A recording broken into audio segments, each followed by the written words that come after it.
Many researchers and doctoral students are not the best at clearly identifying a problem and stating it clearly in their research, their manuscript, what have you. And so in this video, I am going to be sharing with you the 5 steps that it takes to write a very clear and obvious problem and purpose statement, and I'm going to show you exactly how to do that.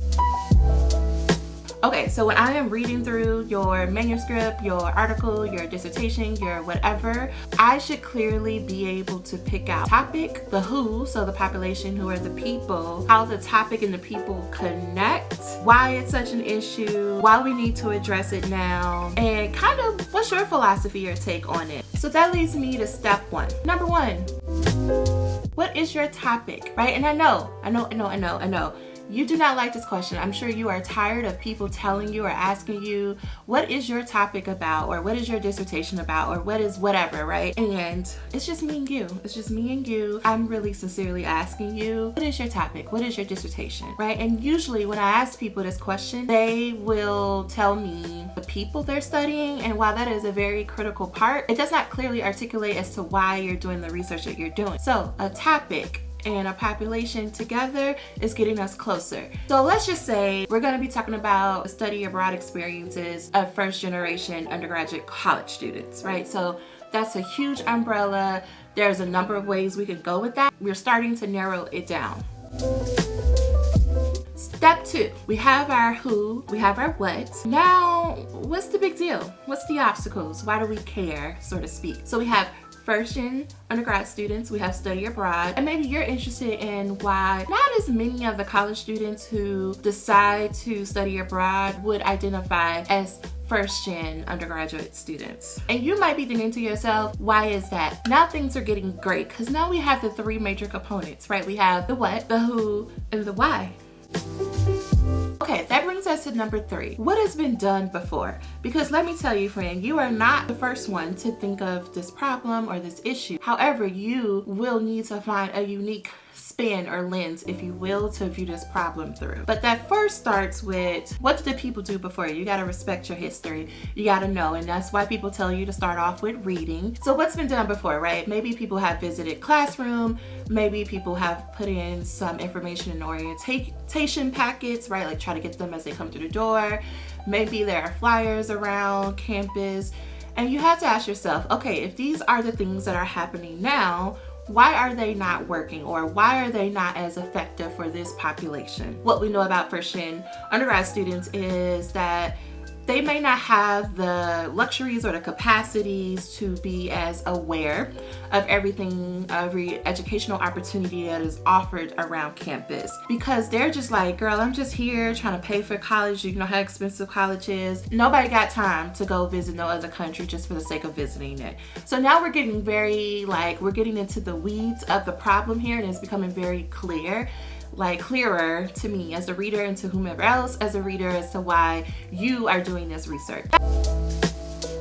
Step 4 asks us to say, okay, if nothing changes, if this problem continues to remain the same, what's going to happen to first-gen undergrad students? Here we're really getting into the crux of as to why your study, like your justification of your study. So what's going to happen if nothing changes, girl? Like why? Because what you know from your experience, from what the research, students who generally participate in study abroad experiences, going to other countries, cultures, etc., usually have a more sense of belonging, not only at the institution, also with the people who may have participated in the experience with them.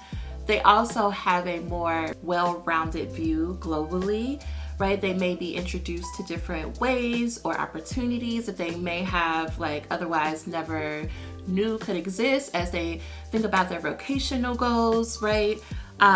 It's great for students who are wanting to be proficient in a second language, right? There's a lot of things. And so if these students are not participating, they are not benefiting from that, which could overall really enhance their collegiate experience, which we know if that is enhanced, then they have more of a chance, if you will, of getting to graduation and getting that job that they want. Now, whether you agree with that or not, it's not up to me. We're doing a fake study, just go with me. But essentially, you want to talk through like what will happen. Think about your particular study, your problem, your who, your why, what's currently being done, and what would happen if this problem was not addressed at all. And then here is the best part, which a lot of people just completely ignore. They're like, who cares? I told you what the problem is, let's just do it. So step number 5 asks us, what will you do differently? What is something that you are bringing to the table that maybe other researchers haven't considered? Maybe they haven't connected pieces in a certain way. Like essentially, what are you going to do? And you may say, oh, I'm reading all of this literature about first-year undergraduate students and their study abroad experience or lack thereof, but I'm not really seeing a lot of literature and qualitative research, or I'm not seeing a lot of literature that actually talk to the students themselves, or it just may simply come down to I don't really see that much just talking directly to them and asking them to share their actual experience in the research. So that's what I'm going to do. We need to know something. We need to know, like, what are you offering?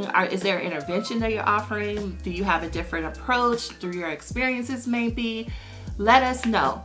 But your problem statement, which is why I said it feeds into your purpose statement, is we need to know, girl. We need to know. So number 1, what are we talking about? What's your what? What's your topic?